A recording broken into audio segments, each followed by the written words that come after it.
Have you ever wondered what truly happens in a woman's mind when the world outside goes quiet and cold? When the echoes of "I love you" fade, or perhaps were never spoken at all? The truth is far more intricate and far more telling than you might ever imagine. It is a secret garden, a battlefield, and a sanctuary, all at once. As a therapist, I've had the privilege of sitting in the quiet, sacred space of my office with countless women who carry a silent, invisible wound. It's a wound that doesn't bleed, but aches with a profound loneliness, the feeling of being unloved. This feeling often begins not as a dramatic event, but as a slow, creeping frost in childhood, an absence of care and affection where warmth should have been. It's the harsh reality that while every child deserves to feel cherished, some grow up in an emotional desert. This experience doesn't just shape their childhood, it becomes the blueprint for their adult lives, influencing their self-perception, their relationships, and the very way they navigate the world. This is not about blaming parents or caregivers, who often were simply passing down their own unhealed wounds. Rather, it is about understanding.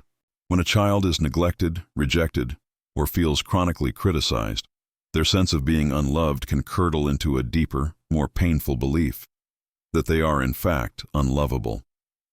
This deeply distressing ordeal creates what I call a wounded mind. The mind, much like a body with open sores, becomes hypersensitive. Every touch can feel like a blow, and to protect itself, it develops intricate defense mechanisms. It learns to anticipate pain, to build walls, and most poignantly, to escape. And this is where fantasy begins. For many women who feel unloved, their inner world becomes a vibrant, essential refuge. Fantasy isn't just a fleeting thought. It's a coping strategy, a form of psychological escapism from a reality that feels sparse and unwelcoming. This isn't the simple, fleeting mind-wandering we all experience.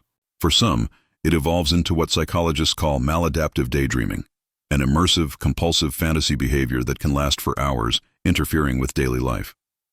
It often starts as a refuge, but can become a barrier to real-world engagement, productivity, and relationships. It's a silent struggle, often misunderstood or overlooked, that serves as a potent coping mechanism for unmet emotional needs, trauma, or chronic stress. These daydreams aren't random. They are intricate tapestries woven from the threads of what is missing. They are maps to the soul's deepest aches. By looking closely at these fantasies, we can understand not just what a woman desires, but what she has been denied. The fantasy of the savior and the controller, one of the most common fantasies I encounter, is what one woman aptly called the Christian Grey fantasy. She described it with a weary laugh. Every single boyfriend I've ever had since I was 17 has been shit at sex and needed looking after in some way. They were usually broke and lacking real sexual experience. Her reality was one of constant caretaking, of propping up partners who took more than they gave. Her fantasy was its perfect antidote. She dreamt of an affluent, dominant man who took complete control. He'd surprise her with restaurant reservations without asking. He'd leave a new dress on the bed with a note that says, "Wear this." He'd pick her up in an expensive car, pay for the meal, and in the bedroom, she wouldn't have to do a thing. She would be completely submissive and pleasured beyond belief. On the surface, this is a fantasy about power and submission.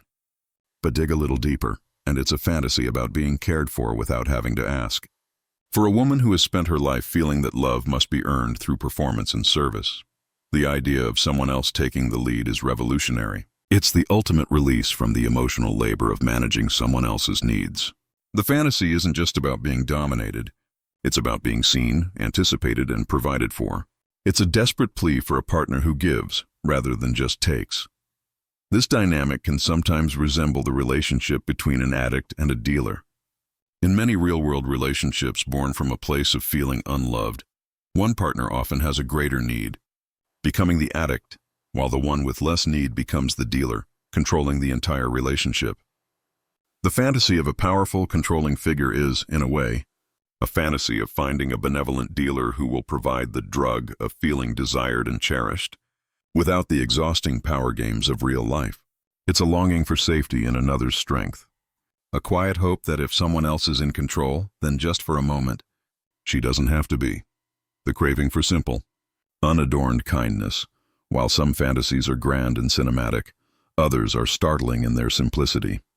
They reveal a wound that is perhaps even deeper, One woman, a single professional of Chinese descent, shared with me a fantasy that had no whips, no chains, no private jets. Her deepest, most recurring desire was for a man to be indelibly and entirely ordinarily nice to her. She didn't long for flowers or expensive vacations. The thought that made her wettest, she confessed, was of a partner who simply takes care of her in bed. A man who aims to make their bodies and pleasures mutually familiar, who is accomplishing all of that niceness in the most generic, fundamental sense of the term. This fantasy is profoundly telling. It arises from a place where even the most basic emotional needs, tenderness, consideration, mutual respect, have gone unmet. When you feel unloved, the world becomes a landscape of transactions. You give, hoping to receive. You perform, hoping for applause. Love becomes conditional. The fantasy of ordinary kindness is a rebellion against this transactional nature of relationships. It's a yearning for a connection that isn't based on performance, but on a foundation of simple human decency. It whispers a heartbreaking truth. For some, the most erotic thing imaginable is not passion or power, but a gentle touch and a feeling of being safe in someone else's care. This speaks to a core psychological truth. People who grow up feeling unloved often internalize the belief that they are inherently flawed and not good enough. They may develop what psychologists call an anxious, preoccupied attachment style. They crave high levels of intimacy and approval, but simultaneously live with a deep-seated fear of abandonment and a negative view of themselves. They doubt their worth and may blame themselves when a partner is not responsive. In this state, the fantasy of a partner who is simply and consistently nice is a fantasy of healing. It's a dream of a world where they don't have to constantly worry, analyze every word, or perform for affection. It's a dream of finally being able to exhale, the fantasy of transgression and reclaimed power. Sometimes, the feeling of being unloved is tied to specific rules or dogmas that made a woman feel powerless or excluded. Fantasy then becomes a powerful tool for transgression, for breaking the very rules that caused the wound. A bisexual woman from Romania shared a fantasy born directly from the frustration of religious dogma. In the Orthodox religion, she explained, women are not allowed to enter the altar. This exclusion became a symbol of her separation from a faith that did not see her as whole or worthy. Her fantasy was a direct explosive response to this. "Before I die," she said, her voice filled with a mix of defiance and longing, "I must find an empty church. And I want a man to go down on me as I lie on the altar and my moans of pleasure to fill the echoing room." This is not a fantasy against God, but against the man-made rules that have been used to control her. She even fantasizes that the man could be a young priest, someone unafraid that his God might punish him. For her, sex in this context becomes one of the most religious experiences of our lives. It's about reclaiming a sacred space and redefining divinity on her own terms. The altar, a place of ultimate prohibition, becomes the stage for her ultimate pleasure. It's a powerful act of turning a symbol of exclusion into a symbol of her own sacred, sexual power. Fantasies of transgression are common among those who have felt constrained by societal or religious expectations. They are not about being bad, but about being free. For centuries, female sexuality was repressed and dictated by moral codes that relegated women to passive roles. By fantasizing about breaking these taboos, whether it's sex in a public place, an affair with a forbidden person, or exploring different sexual identities, women create a safe space in their minds to explore boundaries and experience a sense of autonomy that may be lacking in their real lives. The fantasy of a different self. When you don't feel loved for who you are, it's natural to fantasize about being someone else entirely. This is a common thread in the inner worlds of women grappling with a poor sense of self-worth, a hallmark trait of those who grew up feeling unloved. One married woman from New Zealand described two dominant fantasies. The first was a complete escape from her reality. "I'm not me," she began. "I'm younger, thinner, and I've met Harry Styles, and he really likes me and wants to spend time with me." In this world, she is a successful writer or lawyer, and after a few dates, he declares that he wants to be with her and only her, followed by very hot, sensual, passionate sex. This fantasy is a poignant illustration of the struggle with self-worth. When love and validation are missing in childhood, it is easy to internalize the belief that there is something inherently wrong with you. The mind, in its creative brilliance, constructs a narrative where you are transformed into someone undeniably worthy of love, successful, beautiful, and desired by one of the most famous men in the world. It's a way of mentally fixing the perceived flaws that you believe make you unlovable in your real life. Her second fantasy, however, was much darker and more tied to her present pain. She revealed that her husband had had an emotional affair. During the desperate sex that followed, she would sometimes fantasize that he was actually having sex with the other woman. This fantasy, unlike the first, always made her cry. This is a stark example of how fantasy can also be a painful, convoluted tool for processing trauma.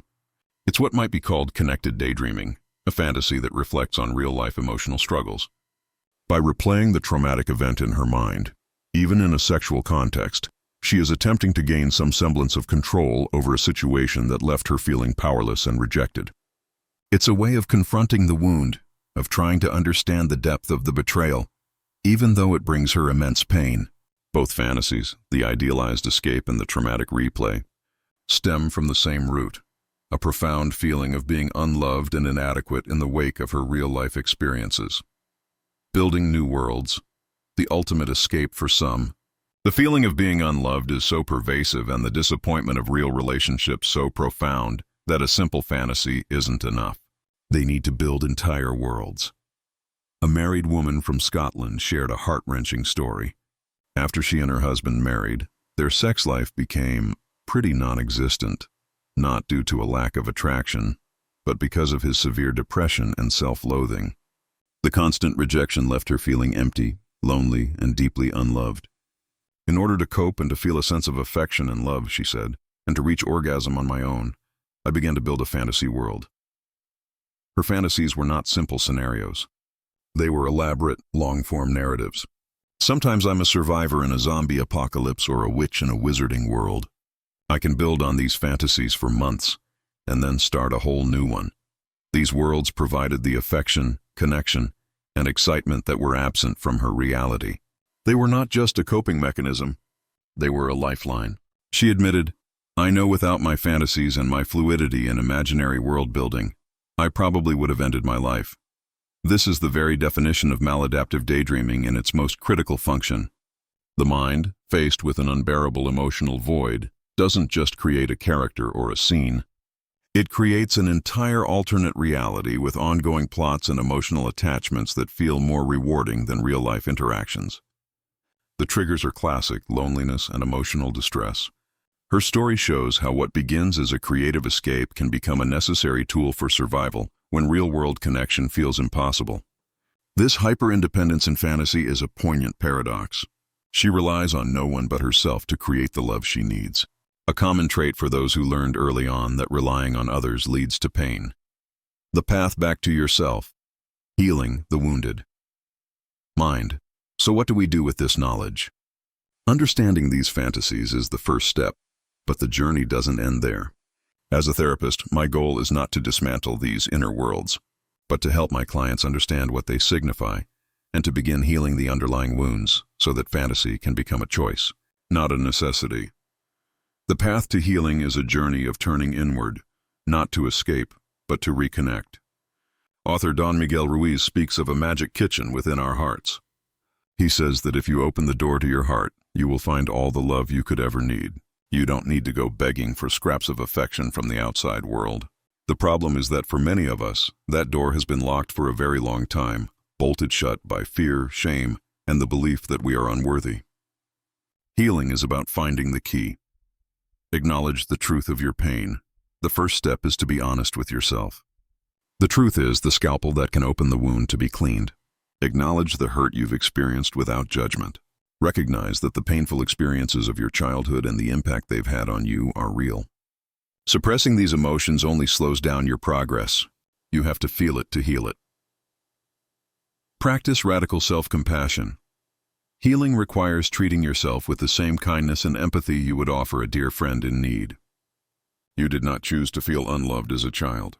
You developed these coping mechanisms and personality traits, whether it's people-pleasing, fear of abandonment, or trust issues, as adaptive tools to survive in a world that felt unsafe. Now, as an adult, you can offer yourself the compassion you were denied. This means forgiving yourself for not being perfect and challenging the critical inner voice that tells you you're not good enough. Learn to set boundaries. People who grow up feeling unloved often struggle with boundaries. They become people pleasers, always saying yes to avoid conflict or rejection, often at the expense of their own well-being. Learning to say no without guilt is a challenging but essential step toward reclaiming your sense of self-worth. Every time you prioritize your own needs, you send a powerful message to your inner self. I matter. Transform your fantasies. The goal isn't to stop fantasizing, but to change your relationship with fantasy. Can you bring some of the elements you crave into your real life? If you fantasize about being taken care of, can you start by taking better care of yourself? If you fantasize about kindness, can you practice being kinder to yourself and seek out friends who are genuinely kind? Fantasy can become a tool for self-discovery rather than just an escape. It can show you what you value and what you need to cultivate in your real life. Seek professional support. You don't have to walk this path alone. A therapist can help you unpack your emotions, gain insight into your experiences, and equip you with the tools to facilitate your healing process. Individual or group therapy can provide a safe space to explore these deep-seated patterns and connect with others who have similar experiences, breaking the cycle of isolation. The fantasies of a woman who feels unloved are not frivolous or shameful. They are profound, creative, and deeply meaningful expressions of the human spirit's unyielding search for love, connection, and a sense of worth. They are love letters from the subconscious, pointing to the exact places where we need to heal. They reveal a desire for control in a life that felt chaotic, a yearning for kindness in a world that was harsh, and a quest for freedom from rules that sought to diminish her. By learning to listen to these fantasies, not as escapes, but as guides, we can begin the brave journey back to ourselves.